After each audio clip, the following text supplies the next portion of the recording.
നമസ്കാരം.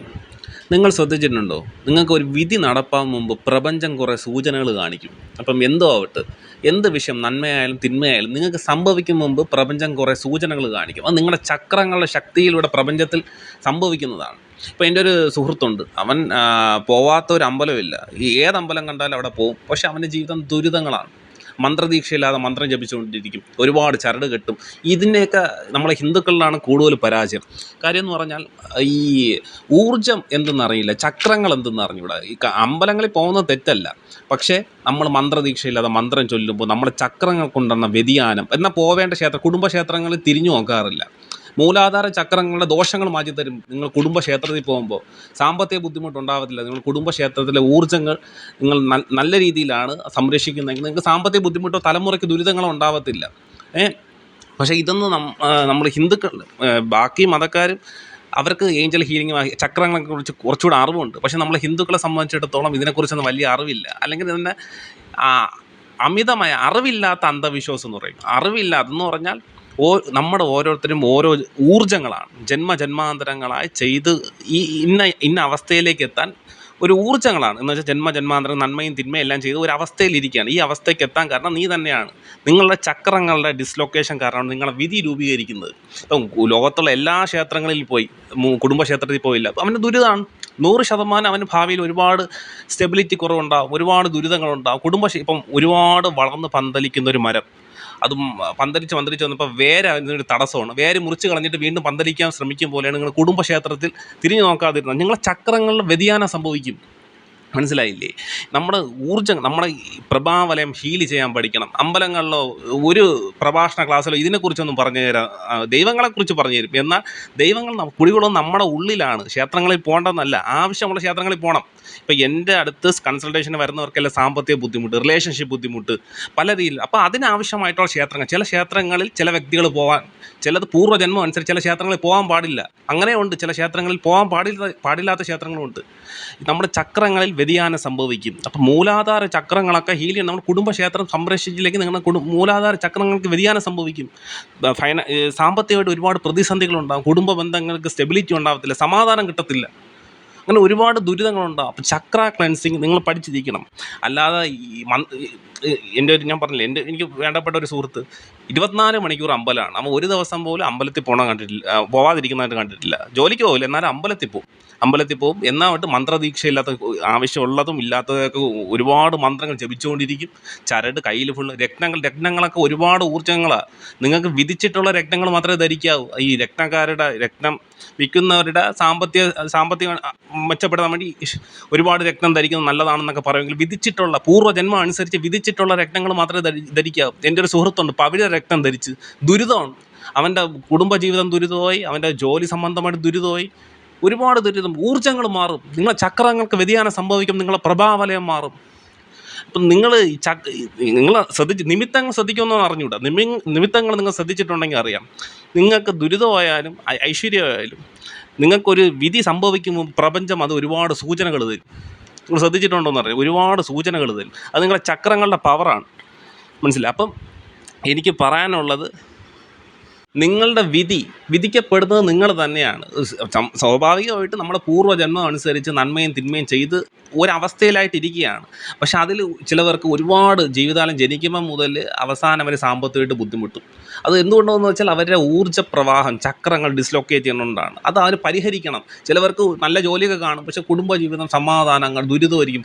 ചിലവർ love marriage, നല്ല 10 പൊരുത്തമുണ്ടെന്ന് നമുക്ക് കല്യാണം കഴിക്കും. ഞാൻ പറഞ്ഞിട്ടുണ്ട്, പൂർവ്വജന്മം കൂടെ നോക്കണം. 10 പക്ഷേ ഇവർ ജീവിതത്തിൽ സമാധാനം കാണത്തില്ല. അത് നോക്കുമ്പോൾ ഹാർട്ട് ചക്ര അവിടെ ഒരുപാട് ദുരിതങ്ങളായിട്ടിരിക്കും. അത് ഹീൽ ചെയ്യാൻ പറഞ്ഞു കൊടുക്കാനോ ഹീൽ ചെയ്യാനുള്ള അറിവോ അവർക്കുണ്ടായിരിക്കും. അവർക്ക് ആകപ്പാടുള്ളത് അമ്പലത്തിൽ പോയി വഴിപാട് ചെയ്യണം, തെറ്റുന്നൊന്നുമല്ല.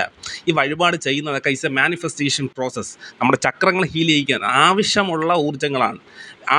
ഇപ്പം ഒരാളെ സംബന്ധിച്ചിടത്തോളം പൂർവ്വജന്മം അനുസരിച്ച് ഉപാസിക്കേണ്ട ചില മൂർത്തികളുണ്ട്. അല്ലാതെ എല്ലാ മൂർത്തികളെ പ്രാർത്ഥിക്കാം, അമ്പലത്തിൽ പോവാം, ശൈതിത്രയ ഊർജ്ജങ്ങളാണ് അമ്പലങ്ങളിൽ, നമ്മുടെ ഊർജ്ജങ്ങളാണ്. അപ്പം നമുക്ക് റിപ്പൾഷൻ ഉണ്ടാകുന്ന ഊർജ്ജങ്ങളുണ്ട്, അട്രാക്റ്റ് ചെയ്യണ ഊർജ്ജങ്ങളുണ്ട്. ചില ഊർജ്ജങ്ങൾ നമ്മളെ ഒരുപാട് ദുരിതത്തിലാക്കും. മനസ്സിലായില്ലേ? ചില ഒരു വ്യക്തിക്ക് ഷേക്ക് ഹാൻഡ് കൊടുക്കുന്നതും ഹൃദയം കൊടുക്കുന്നതും വളരെ ഇമ്പോർട്ടൻ്റ് ആണ്. ഇത് കൊടുക്കുമ്പോൾ, നമ്മുടെ ഷേക്ക് ഹാൻഡ് കൊടുക്കുമ്പോൾ ഒരാളുടെ ഊർജ്ജം നമ്മളിലേക്ക് വരും. നമ്മളിലേക്ക് വന്നു ചേരും. ചിലവർ പറയാറില്ലേ, ഒരു കല്യാണം കഴിച്ച് ഒരു പെൺകുട്ടി വരുമ്പോൾ ആ പെൺകുട്ടിയുടെ ഐശ്വര്യം കൊണ്ട് അവർ രക്ഷപ്പെട്ടു. അത് ഊർജ്ജം, നമുക്ക് ആവശ്യമുള്ള ഊർജ്ജമാണ് ആ പെൺകുട്ടിയെങ്കിൽ അയാൾ രക്ഷപ്പെടും. ചിലവരെ കല്യാണം കഴിക്കുമ്പോൾ മുതൽ ദുരിതമായിരിക്കും.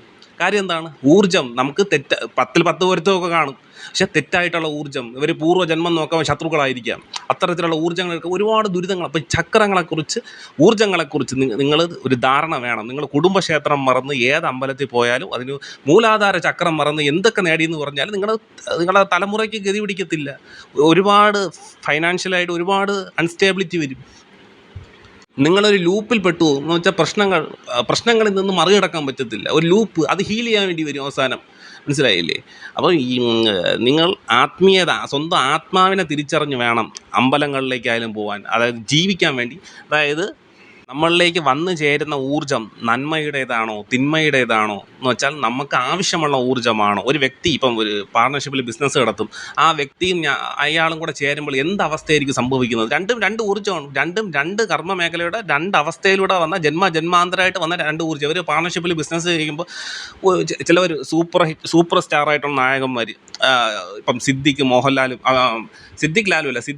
മോഹൻലാലുമായിട്ട് സിനിമ ചെയ്ത ലേഡീസ് ആൻഡ് ജെന്റിൽമെൻ, അതൊക്കെ പൊട്ടിപ്പാര. അതെന്ന് വെച്ചാൽ രണ്ട് ലെജൻസാണ്. പക്ഷേ ഈ രണ്ട് ഊർജ്ജം മാത്രം, സിദ്ദിഖ് ലാലിൻ്റെ കാര്യമല്ല, സിദ്ദിഖ് മാത്രം ഉൾപ്പെട്ട് മോഹൻലാലുമായിട്ട് ചിത്രീകരിച്ചപ്പോൾ അത് പരാജയമായി. രണ്ടും രണ്ട് ഊർജ്ജമാണ്. അപ്പം ചില ഊർജ്ജങ്ങൾ ചിലതുമായിട്ട് ചേരത്തില്ല, റിപ്പൾഷൻ ഉണ്ടാകും, ഒരുപാട് ദുരിതങ്ങളുണ്ടാകും. അതിപ്പം മാരേജ് ലൈഫായാലും ബിസിനസ് ആയാലും നമ്മൾ ഈ ചക്രങ്ങൾ, നമുക്ക് ചേർന്ന ഊർജ്ജമാണോ നമ്മളിലേക്ക് വന്ന് ചേരുന്നത് എന്ന് നമ്മൾ വിലയിരുത്തണം. അത് പ്രശ്നത്തിൽ തെളിയണം. അതാണ് വിവാഹ പ്രശ്നത്തിന് ഒരുപാട് ഇമ്പോർട്ടൻസ് ഉണ്ടെന്ന് പറയണം. എന്ന് വെച്ചാൽ ഇന്ന വ്യക്തി ഇന്ന ആളോട് ചേരുമ്പോൾ എന്തായിരിക്കും അവസ്ഥ, എന്തായിരിക്കും സംഭവിക്കുക എന്നത് തെളിയും. 10 പൊരുത്തത്തിനേക്കാൾ ഉപരി അതിൽ തെളിയും. ഈ പൂർവ്വജന്മം എല്ലാം അതിൽ തെളിയും. ഓക്കെ. അപ്പം ഞാൻ പറഞ്ഞു വരുന്നത്, ഈ മന്ത്രദീക്ഷ ഇല്ലാതെ മന്ത്രം ജപിക്കുക, രത്നങ്ങളെക്കുറിച്ച് അറിവില്ലാത്ത ഇപ്പം എന്ത് രത്നം ധരിച്ചാലും, ഇപ്പം നവഗ്രഹ മോതിരം ധരിച്ചുകൊണ്ട് കിടക്കുന്ന ഒരുപാട് പേരുണ്ട്. ചില രത്നങ്ങൾ ചിലർക്ക് ധരിച്ചുകൂടാ. ഞാൻ എൻ്റെ പറഞ്ഞില്ലേ, ഒരു സുഹൃത്ത് പവിഴം ധരിച്ച് ദുരിതത്തില്ലേ, പവിഴം ധരിച്ച് അയാൾക്ക് പവിഴം ധരിച്ചുകൂടായിരുന്നു. അയാൾ പവിഴം ധരിച്ച് സാമ്പത്തിക ഒരുപാട് ദുരിതങ്ങളായി, കുടുംബജീവിതത്തിൽ ഒരുപാട് പ്രശ്നത്തിലായി. പവിഴം ധരിക്കുന്നത് രത്നങ്ങളെ സംബന്ധിച്ചിടത്തോളം നമ്മുടെ ചക്രങ്ങളിൽ ഒരുപാട് വ്യതിയാനം സംഭവിക്കും, ഊർജ്ജങ്ങളിൽ മാറ്റം സംഭവിക്കും. ഇപ്പോൾ മൂലാധാരമായിട്ട്, സ്വാധിഷ്ഠാനമായിട്ട്, മണിപൂരമായിട്ട്, നമ്മളെ സഹസ്രാരം ഉൾപ്പെടെ ഈ ചക്രങ്ങൾക്ക് സ്വാധീനിക്കാനുള്ള കഴിവുണ്ടാകും. മനസ്സിലായില്ലേ? ഈ ഭയം ചിലവരെ സംബന്ധിച്ചിടത്തോളം പ്രശ്നങ്ങളിൽ തന്നെ പെട്ടുപോകും ചില രത്നങ്ങൾ ധരിക്കുമ്പോൾ. മനസ്സിലായില്ലേ? ഈ സെലിബ്രിറ്റീസ് കൂടുതൽ രത്നങ്ങൾ ധരിക്കുന്നവരാണ്. അവർക്ക് നല്ലൊരു കുടുംബജീവിതം കിട്ടുന്നുണ്ട്. വെച്ചാൽ പണം ഉണ്ടാകുമ്പോൾ രത്നങ്ങളൊക്കെ വാങ്ങിച്ചിടും. പക്ഷെ അത് അവർക്ക് വിധിച്ചിട്ടുള്ള രത്നങ്ങളാണോ? അത് നമ്മൾ നോക്കണം. നമ്മുടെ ആരുടം തെളിയണം. പൂർവ്വജന്മം അനുസരിച്ച് ഈ രത്നം അവർക്ക് തെളിഞ്ഞിട്ടുണ്ടോ, വിധിച്ചിട്ടുള്ള രത്നമാണോ അവർ ധരിച്ചിട്ടുണ്ടോ എന്ന് നോക്കണം. ഊർജ്ജങ്ങളിൽ മാറ്റം ഉണ്ടായാൽ നിങ്ങളെ വിധി മാറും. വിധി മാറ്റാൻ നമ്മളിപ്പം വിധിക്കപ്പെട്ടതാണ് ഒരു വിധി ഉണ്ടെങ്കിൽ അത് നടപ്പിലാകും. പക്ഷേ പ്രശ്നങ്ങൾ, ചിലവർ ലൂപ്പിലകപ്പെടും. ചിലവർക്ക് ജീവിതകാലം മുഴുവൻ സാമ്പത്തിക ബുദ്ധിമുട്ട് വരണമായിട്ട് കണ്ടിട്ടില്ലേ? ചിലവരുടെ കുടുംബജീവിതം തുടക്കം മുതൽ അവസാനം വരെ പ്രശ്നങ്ങളായി. ചിലവർക്ക് പേടി, ഭയം എന്ന് വെച്ചാൽ ഒരു ഇൻട്രോവേർട്ട് മനോഭാവം എന്ന് വെച്ചാൽ ഒന്നിനോട് ഒരു ധൈര്യമില്ലായ്മ. ഇതൊക്കെ നമ്മുടെ ചക്രങ്ങളുടെ ഡിസ്ലൊക്കേഷനാണ്. ഇത് കുഞ്ഞിലേ മാറ്റേണ്ടതാണ്. പകുതി വെച്ച് മാറ്റുമ്പോൾ അത് അവർക്ക് മാറാനുള്ള ടെൻഡൻസി ഉണ്ടാവണമെന്നില്ല. പ്രഭാവലയത്തിൽ മാറ്റം. നിങ്ങൾ ഏത് അമ്പലത്തിൽ പോയാലും കുടുംബക്ഷേത്രം മറന്ന് അമ്പലത്തിൽ പോയാൽ ദുരിതമാണ്. ഞാൻ ഇപ്പോൾ ജനിച്ചപ്പോൾ മുതൽ ഇന്ന ഗണപതി ഭക്തൻ അല്ലെങ്കിൽ ഗുരുവായൂർ ഭക്തൻ ആയിക്കോ, കുഴപ്പം, ഞാനും ഗുരുവായൂർ ഭക്തനാണ്. പക്ഷെ കുടുംബക്ഷേത്രം മറന്നു കഴിഞ്ഞാൽ നിങ്ങളുടെ മൂലാധാര ചക്രം മാറിപ്പോവും. ആ ഊർജ്ജം, കുടുംബക്ഷേത്രത്തിലെ ഊർജ്ജം റിപ്പൾഷനായിട്ട് തെറ്റായിട്ടുള്ള രീതിയിലാണ് നിങ്ങളിലേക്ക് ഭവിക്കുന്നതെങ്കിൽ നിങ്ങൾ മൂലാധാര ചക്രം സ്റ്റെബിലിറ്റി നഷ്ടപ്പെടും. ഒരുപാട് ദുരിതങ്ങളുണ്ട്, തടസ്സങ്ങൾ വരും. മനസ്സിലായില്ലേ? അപ്പം ഈ കുടുംബക്ഷേത്രത്തിന് ഒരുപാട് പ്രാധാന്യമുണ്ട്. അതുപോലെ ചക്രങ്ങൾക്ക് നിങ്ങൾ ആത്മീയ അറിവ്, ഈ രാമായണ മഹാഭാരതം പഠിക്കേണ്ടെന്നല്ല, അതൊക്കെ ഒരുപാട് കാര്യങ്ങൾ അറിവുള്ളതാണ്. പക്ഷേ ഈ ചക്രങ്ങളെക്കുറിച്ചുള്ള അറിവോ, പ്രഭാവലയത്തെക്കുറിച്ചുള്ള അറിവോ, അമ്പലങ്ങളെക്കുറിച്ചുള്ള അറിവോ ആരും പറഞ്ഞു തരുന്നില്ല. അമ്പലത്തിൽ ഇപ്പോൾ ഒരുപാട് ചരട് കെട്ടിയാൽ രക്ഷപ്പെടുമെന്നാണ് വിചാരം. അമ്പലങ്ങൾക്ക് ഒരുപാട് ചരട് കെട്ടിയാൽ നിങ്ങളുടെ ഊർജ്ജങ്ങൾ മാറും. ശരീരം ഒരിക്കലും ക്ഷേത്രമാകാൻ പാടില്ല. മനുഷ്യനായി ജനിച്ചാൽ നമുക്ക് മനുഷ്യനായിട്ടുള്ള ചില പ്രക്രിയകൾ ചെയ്യേണ്ടി, ചിലപ്പോൾ നോൺ വെജ് കഴിക്കേണ്ടി വരും, ചില മനുഷ്യനായ രീതിയിൽ ജീവിക്കേണ്ടി വരും. അപ്പം ശരീരം ക്ഷേത്രമാക്കുമ്പോൾ അത് അങ്ങനെ കൊണ്ടുപോകാൻ പറ്റിയില്ലെങ്കിൽ ഒരുപാട് ദുരിതങ്ങൾ വരും. മനസ്സിലായില്ലേ? മനുഷ്യനായി ജനിച്ചാൽ മനുഷ്യനായിട്ട് ജീവിക്കേണ്ടി വരും. മനുഷ്യനായിട്ട് ജീവിക്കണം. അവിടെ ശരീരം അമ്പലമാക്കാൻ നിന്നാൽ നമ്മുടെ ഊർജ്ജങ്ങളിൽ വ്യതിയാനം സംഭവിക്കും, ഒരുപാട് ദുരിതങ്ങൾ വരും. പ്രത്യേകിച്ച് മന്ത്രദീക്ഷയില്ലാതെ മന്ത്രം ജപിക്കുന്നവർ, രക്തധാരണ അറിവില്ലാതെ രക്തം ധരിക്കുന്നവർ എല്ലാം ശ്രദ്ധിക്കണം. ഓക്കെ. അപ്പോൾ ഈ ഊർജ്ജങ്ങൾക്ക് ഒരുപാട് പ്രാധാന്യമുണ്ട്. അതിപ്പോൾ ബിസിനസ് മേഖലയായാലും ശരി, കുടുംബജീവിതമായാലും ശരി, നിങ്ങളുടെ ജീവിതത്തിൻ്റെ ഭാവി നിർണ്ണയിക്കാൻ അതിന് സഹായിക്കും. അത് കാരണമാകും. ഓക്കെ. അതിപ്പോൾ കുടുംബജീവിതത്തിൽ ഒരുപാട് സഫർ ചെയ്യണവരെ ചക്രങ്ങൾ നമുക്ക് നോക്കുമ്പോൾ പറയാം, ഹാർട്ട് ചക്ര അവർക്ക് ഹാർട്ട് ചക്ര ഹീൽ ചെയ്താലേ അതിന് സമാധാനം കിട്ടത്തുള്ളൂ. അതുപോലെ അവരവിടേക്ക് എത്താനൊരു വിധിയുണ്ട്. അവരെ പൂർവ്വജന്മം അനുസരിച്ച് ഇന്ന അവസ്ഥയിലെത്താൻ അത് നമ്മൾ ആരുടെ നോക്കുമ്പോൾ തെളിയും. മനസ്സിലായില്ലേ? ഓക്കെ. അപ്പം ഞാൻ ഈ ചക്രങ്ങളെക്കുറിച്ച് പറയാനാണോ, ഈ നമ്മുടെ പ്രഭാവലയം സംരക്ഷിക്കേണ്ട കടമ പൂർണ്ണമായിട്ട് നമ്മുടേതാണ്. അത് സംരക്ഷിച്ചാൽ മാത്രമേ നല്ലൊരു ഭാവി, നല്ലൊരു വിധി നമുക്കായി തുറക്കപ്പെടുകയുള്ളൂ. നന്ദി, നമസ്കാരം.